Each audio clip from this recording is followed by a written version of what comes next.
All right.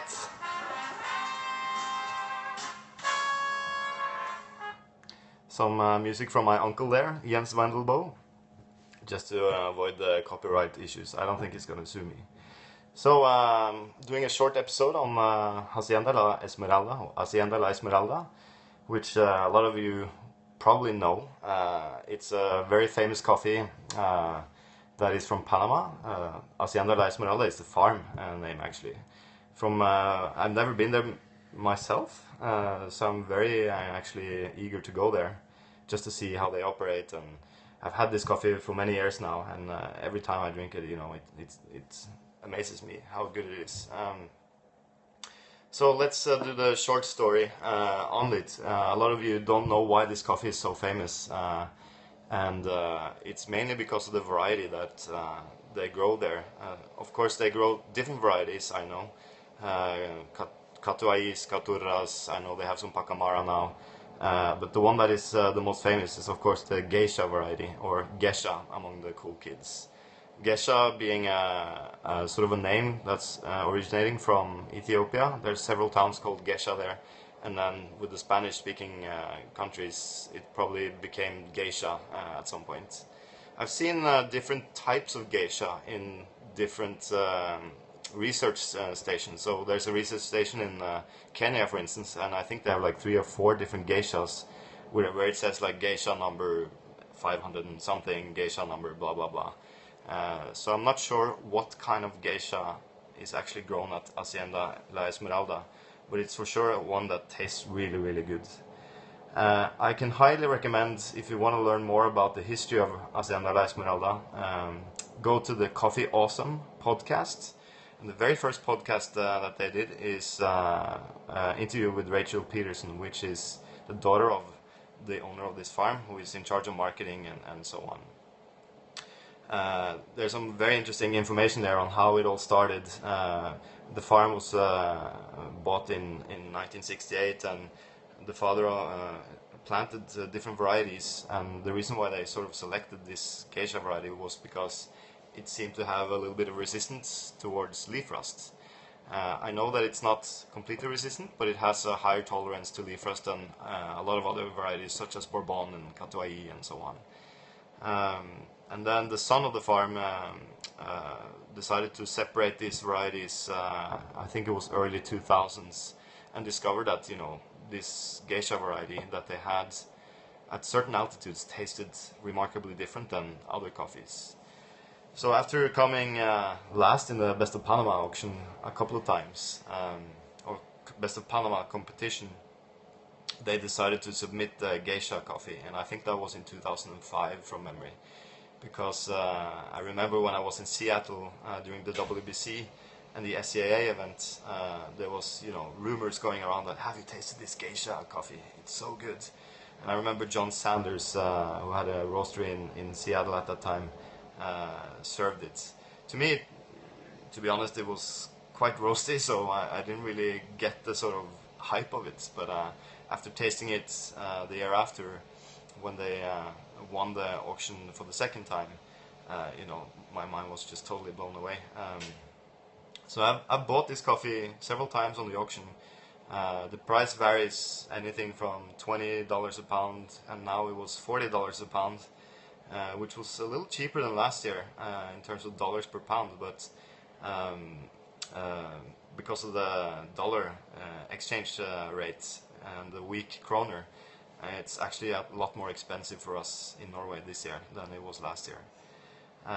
In terms of flavor notes, for those of you who haven't tried it, we just released this coffee today in our store, and this particular lot reminds me a lot about tangerines. It's like biting into a very ripe tangerine, very sweet. It's got that sort of citric note, but not as lemony that I've experienced it to be before. So tangerine, mandarins, that kind of sweet citrus fruits. Let me see here.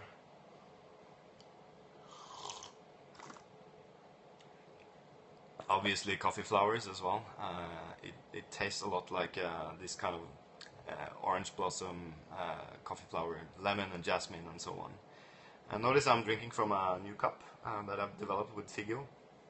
It's a split cup, so there's a little hole in the middle that allows the aromas to sort of enter your nose a little bit more efficiently. So this particular cup is especially made for coffees like this that have this high citric, floral, and just very fragrant aromas.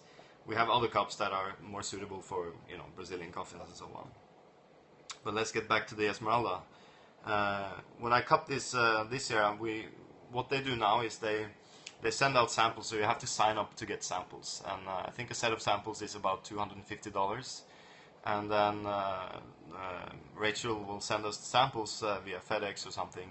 So you get, I think it was 14 samples this year, whereas some of them were naturally processed, meaning drying the whole cherry.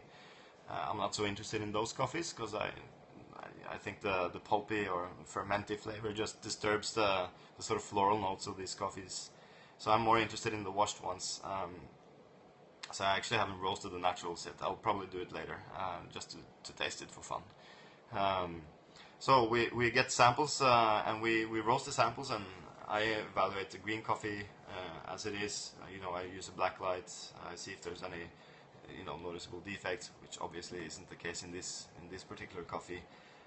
We roast I check the moisture. We roast the coffees, and then we taste them and score them. And I actually tend to cup these coffees throughout a certain period, so I won't like set up 5 cups at the same time. I will rather cup, you know, 2 cups 3 or 4 different times, so I get a better impression of the coffee. And I always cup it blind, and then I look at when the coffee was harvested. I try to buy the later harvests. I tend to find that they keep fresh for longer for some reason. Obviously they're harvested later. And also I kind of like that acidity profile that the later harvests tend to have a little bit higher acidity, in my opinion, from what I've tasted for the last 2 years from this farm. So cupping score and also harvest. You have to keep in mind that when you get the freshest harvest, that means the later harvest, and you cup it, it will taste slightly more green than the coffee that was harvested 2 or 3 months before. So I always keep that in mind when I cup it. This particular coffee, I don't remember the exact score, but it was for sure cupping above 90 points, which in my opinion is very rare to find. It's not very often you get coffee scoring above 90 points.